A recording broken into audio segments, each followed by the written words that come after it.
Hi all, today we are going to discuss the steps in the installation of cost accounting system.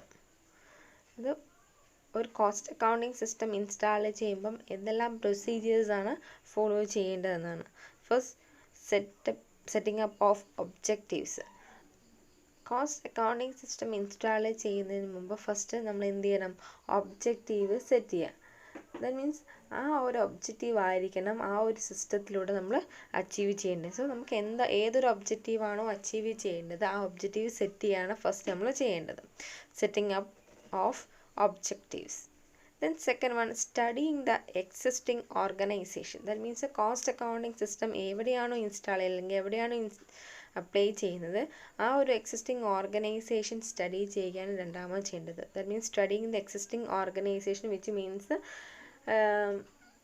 the manufacturing process within the organization, factory layouts, wage payment system and timekeeping system and so on. So all the matters which related within the organization should be studied. That is second procedure or stage, that is studying the existing organization. Then third one, designing the structure of cost accounts. Third one, designing the structure of cost accounts.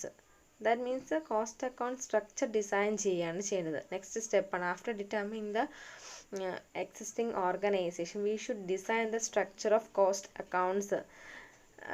That means production start stage മുതൽ അതിൻ്റെ completion stage വരെ ഒരു കോസ്റ്റിന് അതിൻ്റേതായ രീതിയിലുള്ള way of build-up ഉണ്ടാകും. That means അതിൻ്റെ starting പ്രൊസീജിയറിലുള്ള costing system, അതിൻ്റെ ഓരോ പ്രോസസ്സ് കഴിയുമ്പോഴും എങ്ങനെയാണ് കോസ്റ്റ് അലോക്കേറ്റ് ചെയ്യേണ്ടത്, ഇങ്ങനെയുള്ള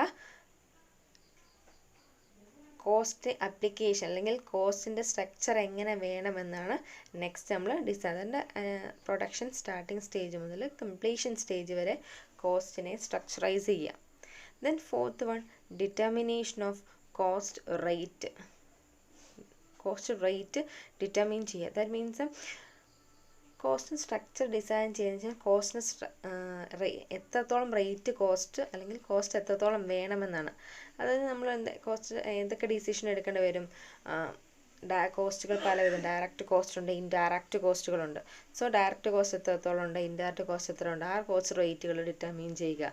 അതേപോലെ തന്നെ ഈ ഇൻഡയറക്റ്റ് കോസ്റ്റുകളെ ഫാക്ടറി, സെല്ലിങ്, ഇങ്ങനെ പല പല കാറ്റഗറീസ് ആയിട്ട് ഗ്രൂപ്പ് ചെയ്യുന്നുണ്ട്. സോ ആ ഓരോ ഗ്രൂപ്പിലും എത്ര റേറ്റ് വീതം കോസ്റ്റ് അപ്ലൈ ചെയ്യണം. സോ ഇങ്ങനെ ഓരോ കാറ്റഗറിയിലും വരുന്ന കോസ്റ്റുകളുടെ റേറ്റ് എത്ര എന്ന് ഫിക്സ് ചെയ്യാണ് നെക്സ്റ്റ് ഫോർത്ത് സ്റ്റേജിൽ ഡിറ്റർമിനേഷൻ ഓഫ് കോസ്റ്റ് റേറ്റ്. ഓരോന്നിനും എത്ര കോസ്റ്റ് അല്ലെങ്കിൽ എത്ര റേറ്റ് ഓഫ് കോസ്റ്റ് ചുമത്തണം എന്നാണ് അവിടെ ഫിക്സ് ചെയ്യുന്നത്. Then fifth one, introducing the system. ഇതൊക്കെ ഫിക്സ് ചെയ്ത ശേഷം we want to introduce the system into the organisation. Introduce ചെയ്യുമ്പോൾ നമ്മൾ ജസ്റ്റ് പോയി ഡയറക്റ്റ്ലി അങ്ങ് ഇൻട്രൊഡ്യൂസ് ചെയ്യില്ല. With the cooperation of the employees and other staffs within the organisation. Otherwise the system cannot function successfully. അവരുടെ എല്ലാവരുടെയും സപ്പോർട്ടോടു കൂടി ആയിരിക്കണം ഈ ഒരു സിസ്റ്റം ഒരു ഓർഗനൈസേഷനിൽ ഇൻസ്റ്റാൾ ചെയ്യേണ്ടത്. So otherwise the system will not be installed successfully. Then organising the cost department. So system introduce ചെയ്തതിന് ശേഷം നമുക്ക് എന്ത് ചെയ്യണം? ഈ കോസ്റ്റ് ഡിപ്പാർട്ട്മെൻറ്റിനെ ഓർഗനൈസ് ചെയ്യണം. ദാറ്റ് മീൻസ് കോസ്റ്റ് ഡിപ്പാർട്ട്മെൻറ്റ് അത് അതിൻ്റെ പ്രോപ്പർ പ്ലേസിൽ തന്നെ ഉണ്ടാകും. That means it should be situated near by the factory. then only it function properly. So cost ഡിപ്പാർട്ട്മെൻറ്റിനെ ഒന്ന് ഓർഗനൈസ് ചെയ്യുക, അതിൻ്റെ അഡ്മിനിസ്ട്രേഷൻ നടത്താം. Then seventh, establishing relationship with other department. ഒരു cost accounting system properly work ചെയ്യണമെങ്കിൽ ആ costing system മറ്റ് ഉള്ള ഡിപ്പാർട്ട്മെൻറ്റുകൾ തമ്മിൽ ഒരു പ്രോപ്പർ ഗുഡ് അല്ലെങ്കിൽ ഗുഡ് റിലേഷൻഷിപ്പ് കീപ്പ് ചെയ്യണം. സോ the cost department അല്ലെങ്കിൽ costing department should maintain close relationship with all other department of the organization. These are the various steps in the installation of cost accounting system. Okay, then next, practical difficulties in installing cost accounting system. നമ്മൾ പറഞ്ഞു പല പ്രോസസ്സിൽ അല്ലെങ്കിൽ ഈ ഒരു stages complete ചെയ്താൽ cost accounting സിസ്റ്റത്തിന് ഒരു ഓർഗനൈസേഷനിൽ ഇൻസ്റ്റാൾ ചെയ്യാമെന്ന് പറഞ്ഞു. എന്നാൽ അങ്ങനെ ഇൻസ്റ്റാൾ ചെയ്താൽ പോലും അതിൻ്റെ പ്രാക്ടിക്കലി അതിന് കുറച്ച് ഡിഫിക്കൽട്ടീസ് ഫേസ് ചെയ്യേണ്ടി വരും ഒരു ഓർഗനൈസേഷൻ. എന്തെല്ലാം ഡിഫിക്കൽട്ടീസാണ് അതിന് ഫേസ് ചെയ്യേണ്ടി വരുന്നത്? First one, lack of support from management. ഏതൊരു അക്കൗണ്ടിങ് സിസ്റ്റം ഉടനെ ഇൻസ്റ്റാൾ ചെയ്യുമ്പോൾ മാനേജ്മെൻറ്റിൻ്റെ സപ്പോർട്ട് കിട്ടിക്കണമെന്നില്ല. So lack of support from management ഉണ്ടാവാം. Then resistance from existing accounting staff and employees. Existing എംപ്ലോയീസിൻ്റെ അടുത്ത് അല്ലെങ്കിൽ എക്സിസ്റ്റിംഗ് സ്റ്റാഫിൻ്റെ അടുത്ത്, അക്കൗണ്ടിങ് സ്റ്റാഫിൻ്റെ അടുത്ത് നിന്ന് ഒരു റെസിസ്റ്റൻസ്, അവരത് അക്സെപ്റ്റ് ചെയ്യാൻ കുറച്ച് സമയമെടുക്കും, അത് ഫേസ് ചെയ്യേണ്ടി വരും. Then shortage of qualified and trained staff. ഒരു കോസ്റ്റ് അക്കൗണ്ടിങ് സിസ്റ്റം ഇൻട്രൊഡ്യൂസ് ചെയ്യുമ്പോൾ ട്രെയിൻഡ് ക്വാളിഫൈഡ് ആയ പേഴ്സൺസിൻ്റെ അല്ലെങ്കിൽ അവരുടെ സ്റ്റാഫിൻ്റെ അപര്യാപ്തത ഉണ്ടാവാം. Shortage of qualified staff.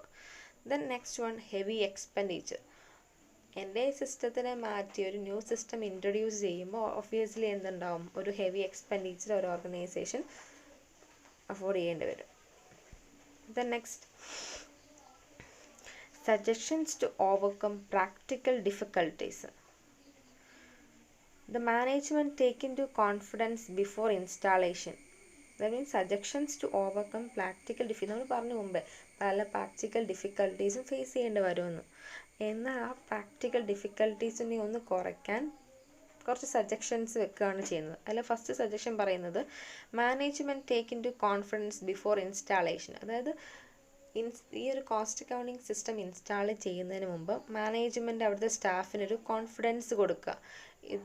ഇതെങ്ങനെ അല്ലെങ്കിൽ അവർക്ക് എന്താണ് കുറച്ച് ട്രെയിനിങ്ങും കാര്യങ്ങളൊക്കെ പ്രൊവൈഡ് ചെയ്തെങ്കിൽ ആ ഒരു കോൺഫിഡൻസ് കൊടുക്കുമ്പോൾ അത് അവർ ഒബ്വിയസ്ലി അക്സെപ്റ്റ് ചെയ്യാനുള്ള ഒരു മെൻറ്റാലിറ്റി വരും. സോ ഫസ്റ്റ് സജഷൻ പറയുന്നത് അതാണ്. Then second one, make an impression with the new system. New സിസ്റ്റത്തിനെ കുറിച്ച് ഒരു ഇംപ്രഷൻ ഉണ്ടാക്കിയെടുക്കുക. അത് വന്നുകൊണ്ടുള്ള ബെനിഫിറ്റ്സും കാര്യങ്ങളും ആ സ്റ്റാഫിനെയും അല്ലെങ്കിൽ അവിടുത്തെ എംപ്ലോയീസിനെയും ക്ലിയർലി മനസ്സിലാക്കി കൊടുക്കുക. Then management should remove the fear of staff. That means already said the organization should take a remedy for remove the fear of staff. Then next, providing training to the existing staff. ഒരു new system introduce ചെയ്യുമ്പോൾ existing സ്റ്റാഫിന് ആ ഒരു new സിസ്റ്റത്തിനെ കുറിച്ചുള്ള training provide ചെയ്ത് obviously എന്താണ്, they make A confidence within. അവർക്ക് ഒരു confidence ഉണ്ടാവുകയും അത് ആ സിസ്റ്റം പ്രോപ്പർലി സക്സസ്ഫുള്ളി ഇൻസ്റ്റാൾ ചെയ്യുന്നതിന് ഹെൽപ്പ് ചെയ്യുകയും ചെയ്യുന്നു. The next, award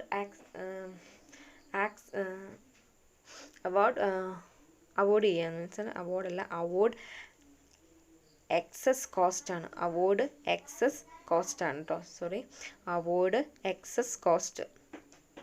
that means ഈ സിസ്റ്റം ഇൻസ്റ്റാൾ ചെയ്യുമ്പോൾ അതിൻ്റേതായ കോസ്റ്റുകളും കാര്യങ്ങളും ഉണ്ടാവും. അതിന് പുറമേ വരുന്ന സ്പെസിഫിക് കോസ്റ്റുകളും കാര്യങ്ങളൊക്കെ അഡീഷണലായി വരുന്ന കോസ്റ്റുകൾ നമുക്ക് കുറയ്ക്കാൻ പറ്റുന്നതാണെങ്കിൽ അത് കുറച്ച് കഴിഞ്ഞാൽ നമ്മുടെ ഇൻസ്റ്റാളേഷൻ ഡിഫിക്കൽട്ടി നമുക്ക് കുറയ്ക്കാൻ പറ്റും. Then make proper supervision. ഇത് ഇൻസ്റ്റാൾ ചെയ്താൽ മാത്രം പോരാ, അതിന് പ്രോപ്പറായിട്ട് സൂപ്പർവൈസ് ചെയ്ത് അതിനെ മുന്നോട്ട് കൊണ്ടുപോവുകയും ചെയ്യണം. So these are the various suggestions to overcome practical difficulties while we installing cost accounting system within an organization.